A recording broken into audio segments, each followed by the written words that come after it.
आइए सुनिए जय मां शीतला समिति गोछिया की प्रस्तुति। गायक के रूप में हैं हमारे श्रीमान वेदराम कौशिक जी एवं सह गायक कार्तिक श्रीवास चिंतामणि कौशिक जी की प्रस्तुति।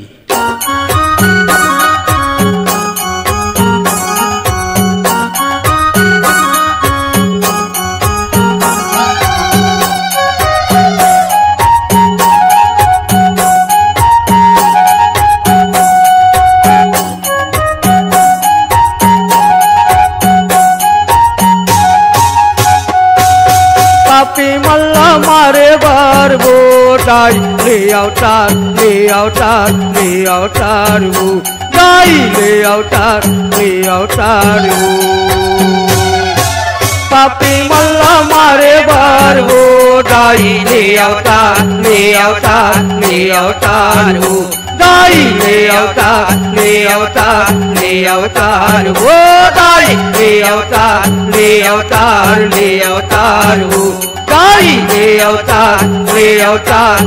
अवतार हो।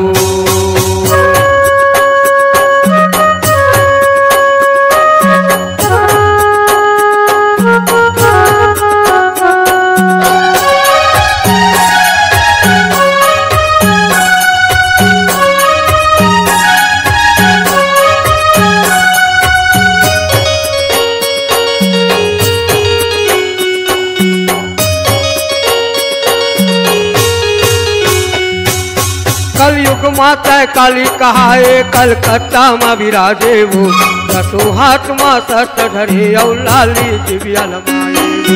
कलयुग माता काली कहाए कलकत्ता में विराजे वो दसों हाथ माँ सत धरे और लाली दिव्या लमाए वो।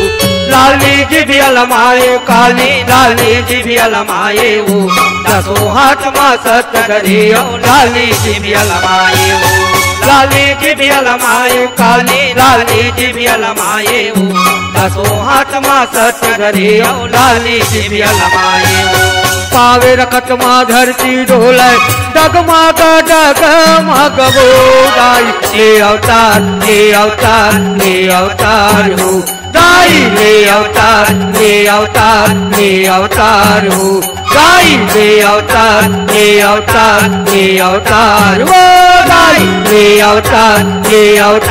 ले अवतार हो।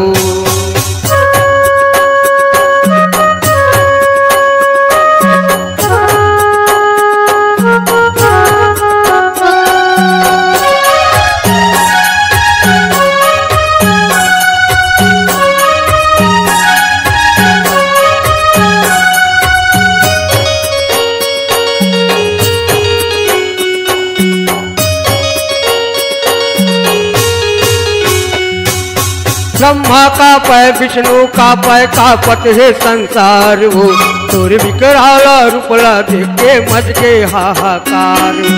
ब्रह्मा का पै विष्णु का पै कापत है संसार हो तुर विकराला रूपला देख के मच के हाहाकार हो। मच के हाहाकार वो काली मच के हाहाकार हो तुर विकराला रूपला देख के मच के हाहाकार हो। मच के हाहाकार वो काली मच के हाहाकार हो तुर विकराल रूपला देख के मच के हाहाकार हो। कानोला देखत करे वो काली कल कल कल कल हो गाई ले अवतार हो गाई ले अवतार हो गाई ले अवतार हो गाई ले अवतार हो।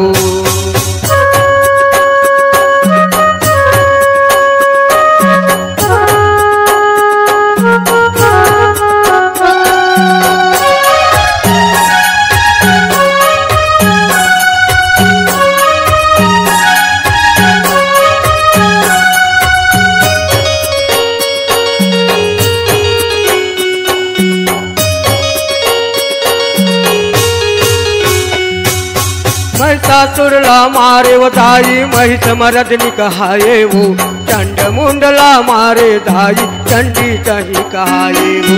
महिषासुरला मारे वो दाई महिष मरदनी कहाए वो चंड मुंडला मारे वो दाई चंडी तही कहाए वो चंडी तही कहाए वो काली चंडी तही कहाए वो चंड मुंडला मारे दाई चंडी तही कहाए वो चंडी तही कहाए वो काली चंडी तही कहाए वो चंड मुंडला मारे वो काली चंडी तही कहाए वो चारों बुढ़ा माँ तोरे वो दाई हो वाते जय जयकार दाई ले अवतार ले अवतार ले अवतार हो दाई ले अवतार ले अवतार ले अवतार हो दाई ले अवतार ले अवतार ले अवतार हो दाई ले अवतार ले अवतार ले अवतार